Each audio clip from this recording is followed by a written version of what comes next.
Okay, this is the second half of the course in which we will focus on American culture and occasionally come back to talking to the British, talking about the British, not to them, unless they want to.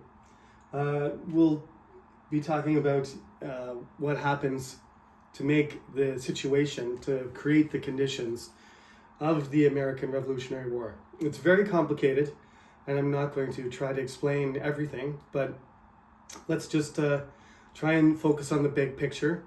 You notice there's not very many dates. As I promised, the dates are going to sort of recede in importance as we get closer to the present.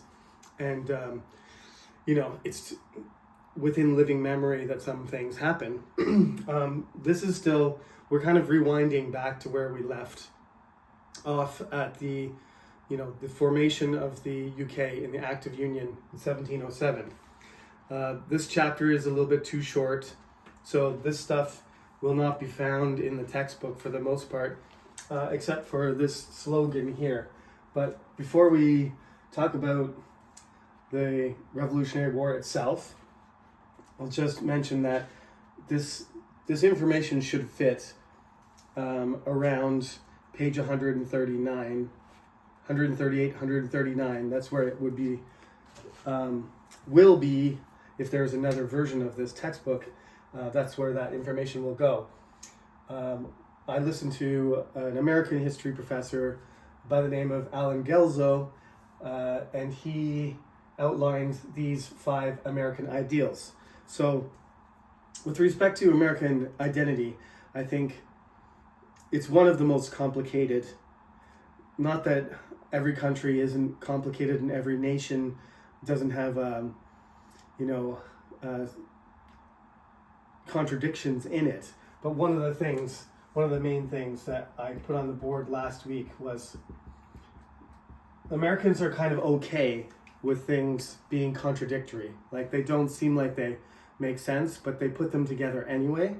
And that just seems to be a trend that started from the very beginning and has continued being in evidence in American daily life, in American politics, and everything else. The American foreign policy, military, economics, culture. You can find examples of it everywhere. So this we'll talk about this in class on Friday, but I would like you to think about examples of contradiction in American culture, because that will be part of our assignment for the second half of the course. I finished grading the British representative symbol assignments, so you can go online and you can check about that, and working on the midterms, not done yet, but I expect them to be done by next class too. So then you'll have the quizzes and the midterm and your first assignments all wrapped up, and we'll be ready to move into the second assignment and the quizzes. Soon it'll be Christmas and the class will be over. But this is just the beginning, not the end. American ideals. So what this doesn't mean that America necessarily has these things. It's just that this is what their goals are, or this is what they think about. Sometimes perspective is more important than reality. So I think you can see that the election is only days away now, and you can see that some people are not as concerned about who the people are, because if they were, I think the election would not be close. They're more concerned about the ideas and what they think, not with what the actual reality of the candidate is, and even their track record or what they've done. It's more important what they represent, right? So going to America, the reality of going to America is that America was wild, harsh, dangerous, in many different ways. The climate, diseases, people already lived there. Animals What else can I say? Going across the ocean in ships that are nothing, compared, like, in terms of how safe they are. Going over the ocean, people don't think very much of flying over the ocean these days, but crossing in the 16th century or 17th century, crossing was going to take you weeks, if not months, to get where you're going, and you might not even end up where you wanted to be. Plymouth Rock, where the Pilgrims ended up to start the eventual state of Massachusetts, which its most famous city is Boston. You probably will all know Boston because it's close to Harvard, and they have a famous baseball team and basketball team and so on, hockey team. But none of this stuff existed. It was just a massive continent, which had been more populated when Columbus initially got there. But by the time the English are really making an effort to settle, I told you it's early 17th century. The 16th century problems prevent Elizabeth from really trying, making a real effort to try and settle anything. So they attempt a settlement, but it's abandoned. There's multiple attempts, but they fail. The land in Mexico and in the Caribbean and South America, although it's very dangerous because of diseases and there's lots of threats, there's lots of risk, freezing to death and not knowing how to sustain yourself or produce enough food is not one of those things. So at the same time as this is like, seems like almost a death wish, because of the initial colony, more than half of the colonists died from various reasons. The first 10 years, the number of people surviving will not overcome the death rate for decades. That's one of the reasons that they don't need to rely on sources of cheap labor, because they can just offer somebody some land who's a criminal or is a convict who's going to sign a term because they're unemployed, and at the end they can offer them land. 7 years later, you can have your own little piece of land to develop, but most people don't survive the 7 years. So, people who are going over there for the opportunity to have their own land and to be successful, they don't live long enough to collect. So this is an incredibly risky endeavor. It takes a lot of bravery and in a certain amount of desperation, I'm gonna have to say, that the conditions, the political situation, like from the midterm, the 5 problems of the 16th century of the Tudors and the Stuarts, the financial problem is the biggest one probably, but they have problems with foreign policy and they have problems with religion, and simply leaving England relieves several of these problems right away. New problems replace them. But anyway, this is an opportunity that is too good for some people who are desperate to ignore. There are gentlemen, there are wealthy, successful Englishmen who move over, but it really mostly provides an opportunity for people who don't have a good situation in the mother country to move. So like I said, people who are unemployed, people who have they're not Church of England members of or they don't want to be members of the Church of England, so they're either Catholic or they're Puritan or they're Quaker. There's various religions. They might be Jewish.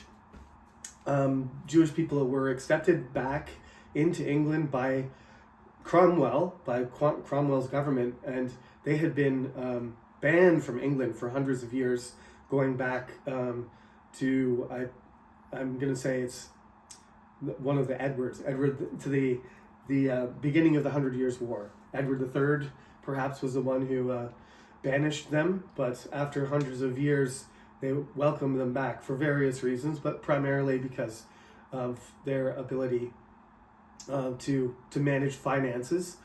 There's Jewish communities, and it's not very comfortable. There's very few of them in England, and they're always looked. Shakespeare famously writes The Merchant of Venice, and Marlowe writes the Jew of Malta, and English people don't have a positive, perspective on Jewish people, although the Puritans like them more because they're more interested in the Old Testament than the New Testament, which is focused on Jesus, which, the Jewish people are the original people of the book. They are the Old Testament people. So that's partly why the Puritans allow them back in England, but a lot of them resettle. There's a lot of Jewish people that live in America. It started from early on in the colonization of America for religious reasons and political reasons and personal reasons too. It's not easy to survive in this new country. It's not easy to survive in England, but your prospect of being consumed by the conditions of the nature itself are much lower. And there's institutions that can help you. There's poorhouses, and there's your family, and so on. So at the beginning, it's a very dangerous proposition. One of the most attractive things for these people is the freedom that they have. They have freedom from rules. They have freedom to make new rules. It's a weird kind of freedom. It's not like it's not really like the French word liberty, or the origin of the word liberty, which is libertas, the Roman virtue of libertas. This is freedom on a different sort of non-institutional environment where you really just can disconnect yourself completely from what society's expectations are. Their idea of liberty didn't involve creating their own micro-society in the backwoods where they would shoot animals and have their own field and raise their own family by their own rules. That was never a part of that definition. But in America, the personal freedoms and political freedoms are always there's always friction between those two ideas. One way to make sure that you understand freedom properly and you appreciate being American is to be educated, to use education to be successful. The American dream is about being rich, obviously, but the means to do that is available primarily through education. You can be a poor person, and nowadays you can become a basketball player, and you can make a lot of money through playing basketball. But in the end, you're going to have to end your career, and you're going to have to be smart enough to manage your money, to have your own business, to promote yourself, to behave in a way that makes you not just a good player, but an attractive player. The best players are not necessarily the richest players.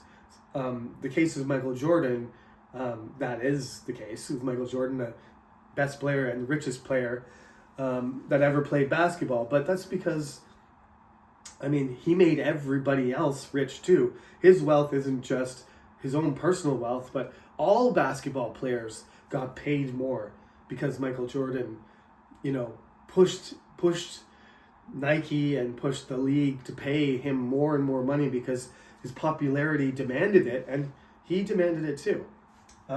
Without being smart and educating himself about business, even if it's self-education, Benjamin Franklin didn't go to Harvard or Yale. Got to remember, some of the most intelligent people Abraham Lincoln. Some of these guys are self-taught, but education is education, no matter where you get it from. Shakespeare didn't go to Cambridge or Oxford. He was largely self-taught. That doesn't exclude him from education. He just took it upon himself and educated himself through his own access, probably through rich person's generosity while he was tutoring some teenagers in a secret Catholic noble's house. He probably had access to a private library, and that's probably where he got all of his, great pool of knowledge from. And there's lots of examples of Americans who have done that too. Bill Gates famously went to Harvard and then dropped out after when he was 18 as a freshman because he didn't need Harvard. He went and with his buddy, he founded a company called Microsoft, and the rest is history, as they say, right? So Bill Gates, created the biggest software company in the history of the world, which is probably going to be eclipsed sooner or later by Google or somebody else. But he did it without going through the institutions that are the highest, post-secondary, learning institutions in the world. Popular government means democracy, means representation. This is one of the things that made the Americans so upset about the taxes that were levied leading up to the war. They actually didn't pay very much tax at all because of this policy of benign neglect. Now, benign neglect just means, benign means positive or friendly. Neglect means ignoring. So, to a certain extent, the English crown, the English government, which was going to become the government of the United Kingdom and expand into the British Empire, when Elizabeth was on the throne and Henry VIII was on the throne and the Tudors were doing things, they had enough problems, especially with the Spanish. So anything that was going to happen couldn't be supported by the king or the queen. So everything failed. By the time it got to James, they finally got Jamestown going in around 1620.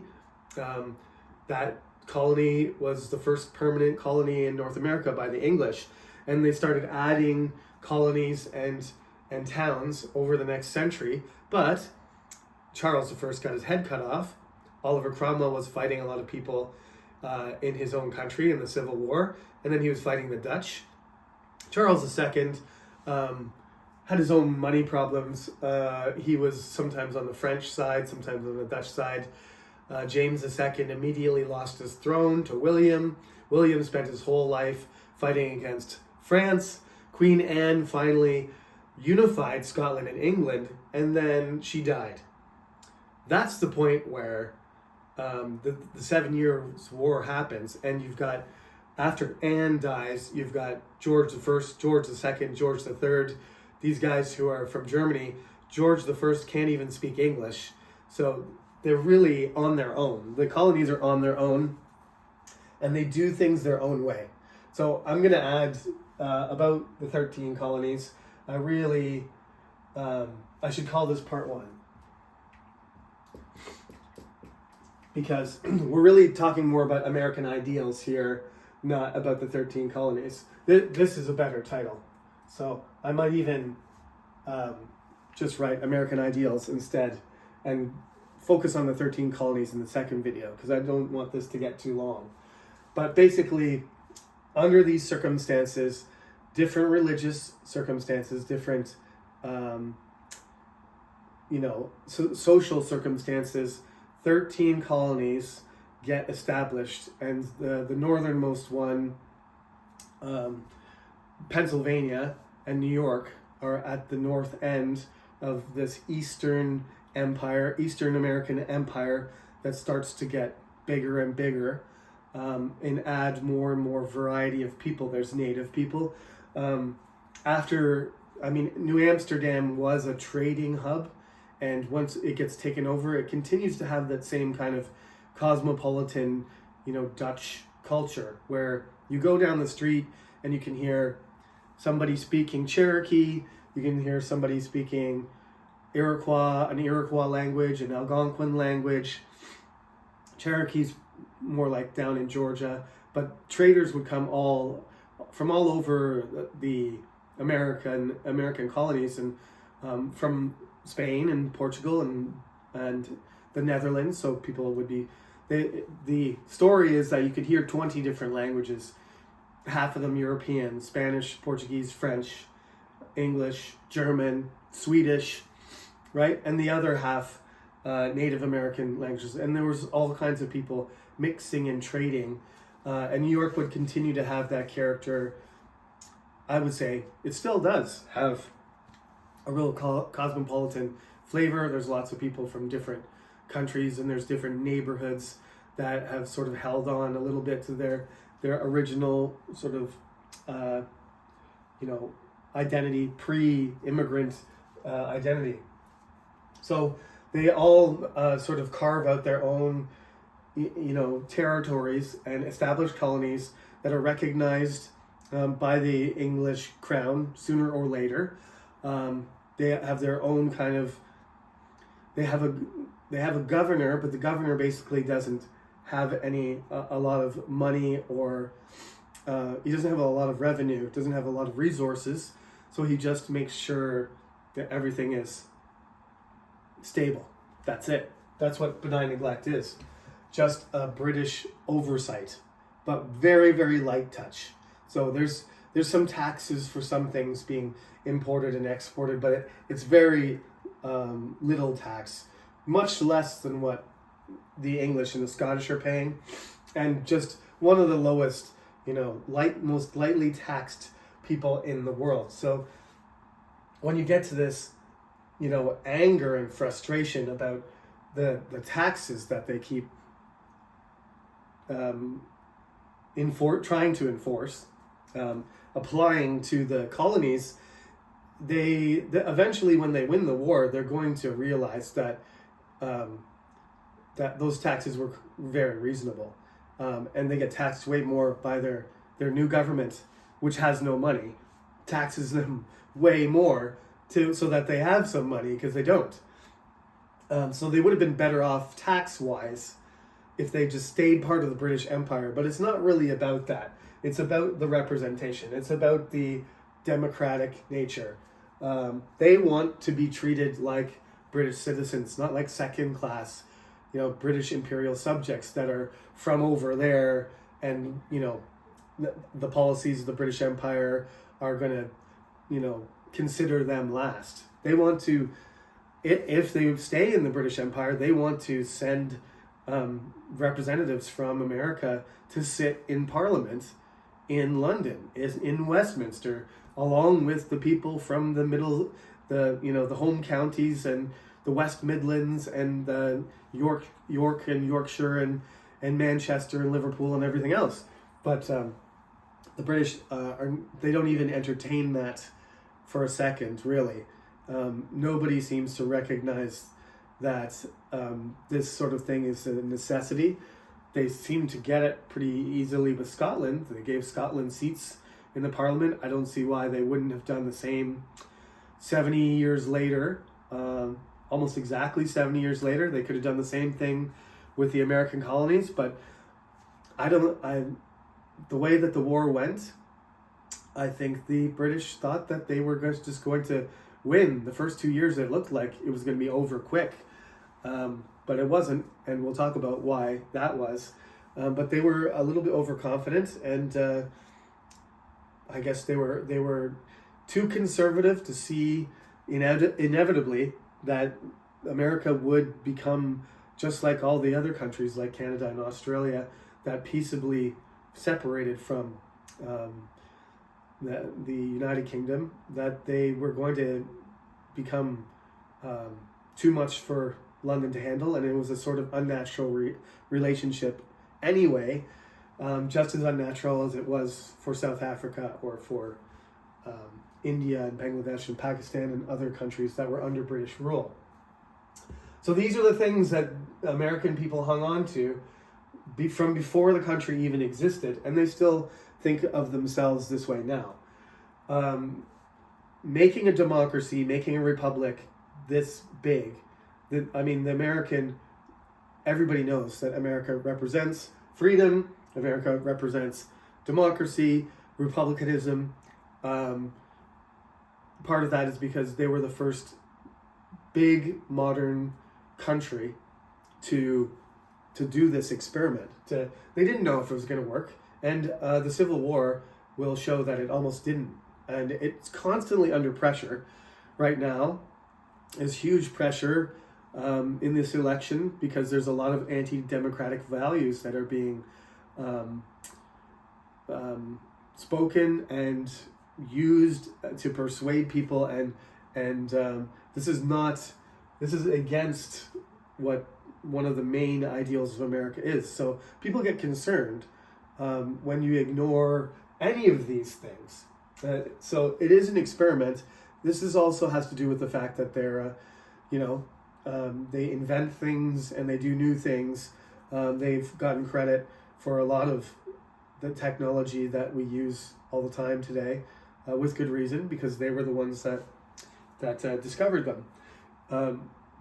So a lot of American culture has to do with that, trying new things. Many other cultures do too. I'm not saying they don't, I'm just saying this is a fundamental American value. And exceptionalism is definitely American as well. Sometimes it comes across more as like being proud or selfish or thinking you're better than other people, which, to be honest, I can understand that sometimes. I've been to America. I know lots of Americans. They have reason to be proud. And South Korea has reasons to be proud too. It's just, and Canada does. I'm Canadian, but it's just not built into our DNA the same way that we have a special purpose to, create this thing that everybody needs to look at and everybody needs to respect. American exceptionalism doesn't mean it's an exception to a rule. It means exceptional as in it's great. They think they're great, and America is the greatest, country that ever existed. And I'm not going to argue about that. I personally, sometimes I prefer Canadian culture. Sometimes I prefer British, and sometimes I prefer Korean. So, but I'm not going to say that they don't believe that they're the greatest country. A certain candidate who's running right now for the third time, the first time he was president, he still continues to use the same slogan, like he won't let go of it. It goes, everybody calls it MAGA because it's a slogan that means make America great again. And that's a very deceiving statement because that's not what happened. And America still is great. There's no need to make America great again when it's already great.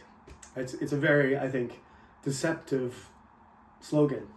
Whereas this is more obvious, but in the end turns out to be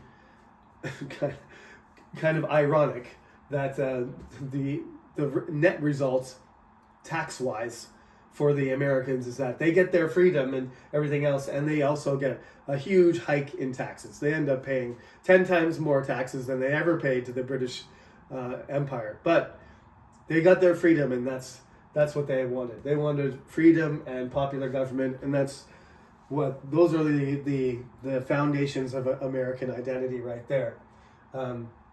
Some people may argue with you about that, but I'm here to restate what the American professor taught me.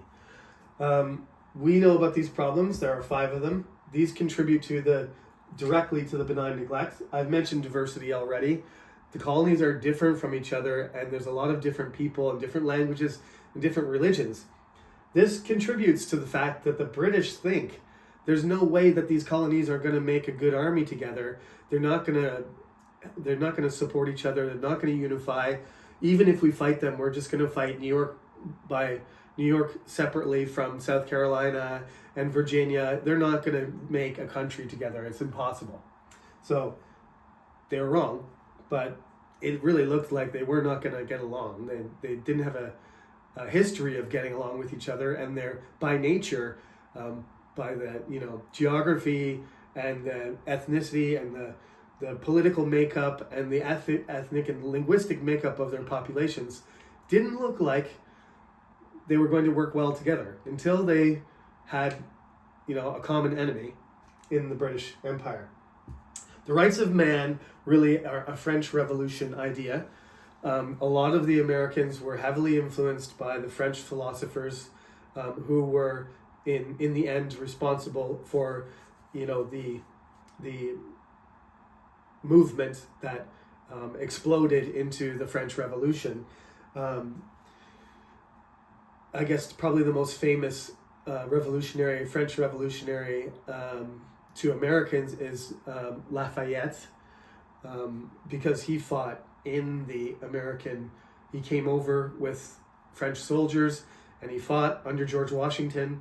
And when it was all over, and Napoleon had been defeated, on the anniversary of, I think it's the 40th anniversary perhaps, of, American independence, he comes back to America one more time and does a tour. And that's why when you go around American cities, every city on the East Coast has a Lafayette Street. But beyond just that single person being famous, the French were still bitter about losing New France and about losing the war, the 7 Years' War, and were looking for an opportunity to strike back at the British. So even though they were short of money and resources, they decided to help the Americans fight the British. So they contributed ships and men and weapons and money, and we're hoping that Americans and French people will be allies from then on. And we'll talk about that later, how that doesn't really pan out exactly the way they wanted. But certainly having the American colonies independent of the British Empire is a huge loss by the British. And we'll talk about how that goes next class. So if you have any questions about what I was saying today, be sure to ask me in class, because this is not something you can get from the textbook necessarily. In class, we'll talk about the people of the Revolution, and I'll do one more lecture that focuses on the development of the 13 colonies themselves and their characteristics next week before we have our first quiz. Thank you for listening, and talk to you on Friday.